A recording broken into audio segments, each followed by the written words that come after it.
Orange Buddy Monday.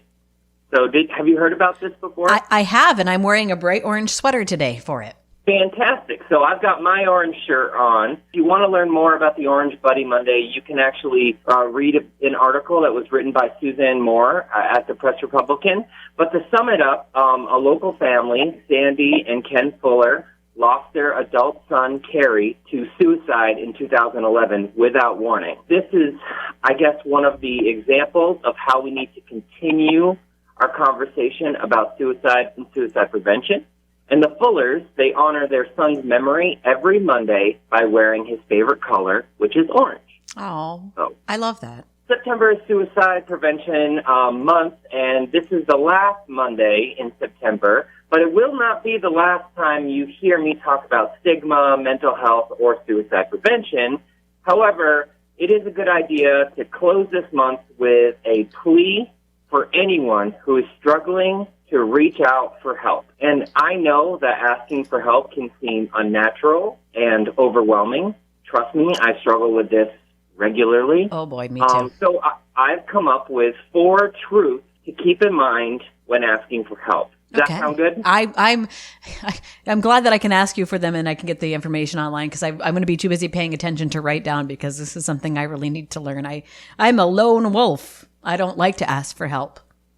Right. Well, hey, I think there's a lot of lone wolves out there, which I guess makes us a whole group. Oh my God, we have a whole wolf pack. We've got a wolf pack of a bunch of us doing our own thing, I guess. Now, I feel like I need to remind everybody that I'm not a doctor or a therapist, but I do sometimes consider myself a product of suicide prevention. And I've spent a lot of time listening and learning about support.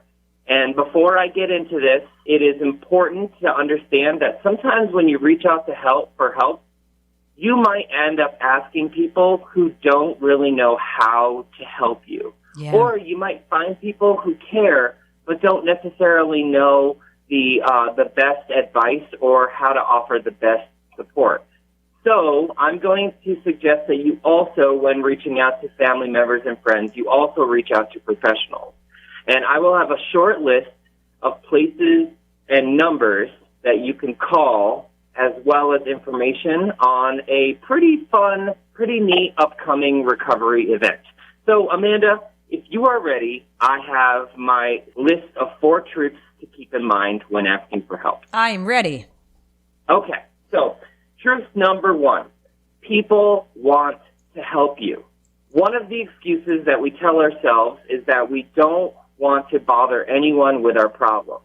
However, studies have shown that asking for help can make you more likable.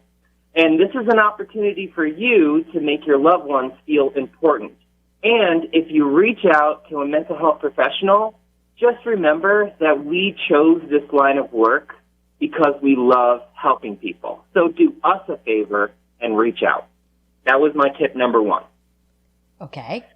Number 2, and this is the second truth, is that you can't always trust your gut. Now, in future shows, I would love to talk about how our brains and our bodies are subject to chemistry that can lead us to perceive and believe things that are simply just not true. But today, I'm going to give you kind of a short version. Are you ready for that? I am. Okay, so here's the short version. Continuing your life is a better choice, and if some part of your being is suggesting that you need to end it all, that part is wrong, okay? So here's a pro tip. If you are not suicidal at this moment, now is a good time to prepare for the moments when your gut might lead you astray. Does that make sense? Totally. Okay. So truth number 3, you can inspire people. If you are feeling terrible and overwhelmed, I know that it can seem like you are all alone. However, pull back, because chances are there are people out there who also feel alone, or like a lone wolf, like you said before. Mm-hmm. But they might not be as brave as you are. So when they see that you asked for help, or they hear that you asked for help, it might inspire them and give them the push that they need to seek out help for themselves. Also, when you do ask for help and start living in the world of recovery, you will find lots of people who also feel and felt the way you do. So, I like that. And I've got one more truth, and that this, I think, is super important, especially for this time of year, and that is asking for help is not a sign of weakness. I know. That's the hard part, though. It is the hard part. And I think that we struggle sometimes because we attach this notion of strength and stability to independence, and therefore, if we seek or ask for help, it shows a flaw or a weakness. However, I am here on Earth to tell you that is 100% crap. Your brain and some parts of society might try to trick you into this false notion that asking for help is weak, but the real truth is that asking for help is the bravest thing that you can do. And if you can overcome some dark thoughts, your gut, and that false sense of identity and reach out for help, not only will you be saving your own life, but you're also saving the lives of the people you inspire who might not be as brave as you are. So be brave and save lives. It's having that purpose sometimes I think helps, you know? It really does. It really does. Now, you got to start somewhere, and sometimes when you decide maybe you do need help, if you're not in connection with a recovery network or a wellness network or a mental health network, it can be a little overwhelming. And I said that I would have a small list of resources at the end. So if you want, you can write them down. But you will also be able to find them on social media later today. All you have to do is search for the Mental Health Survival Guide on Facebook, Twitter, Instagram, or go to mhsg.org. So I also have information on, I'll have it up on the internet about this really great event that's happening this Saturday, which is October 3rd, and it's taking place virtually and in real life at the All Ways to Recovery Community Center and MHAP.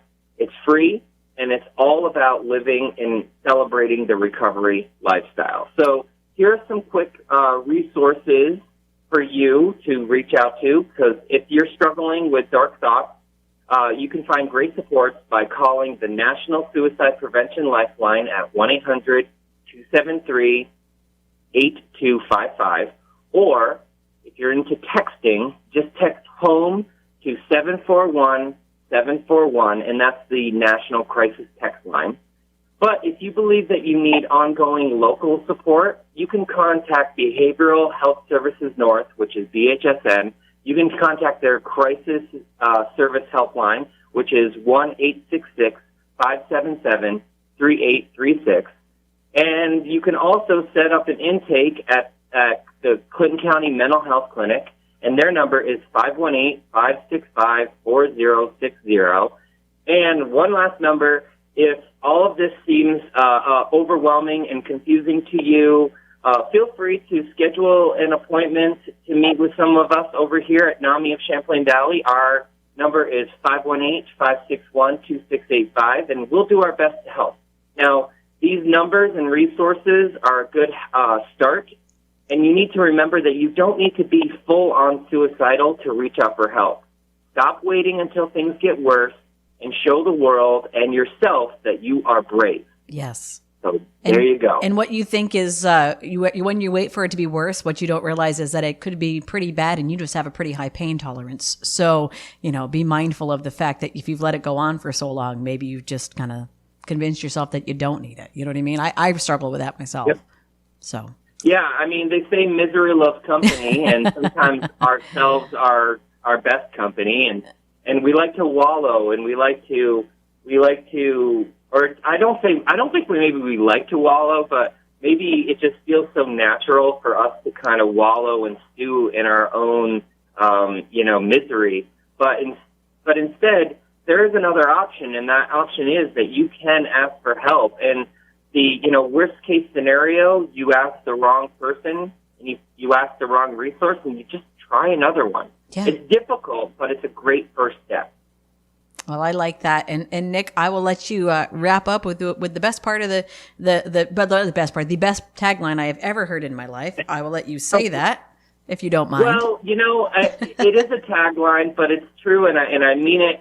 I mean it from the depths of my heart, and that is, I want you, Amanda, and everyone listening today to just do their best to be brave, save lives, because deep down we know that life and survival is so much more than just staying alive.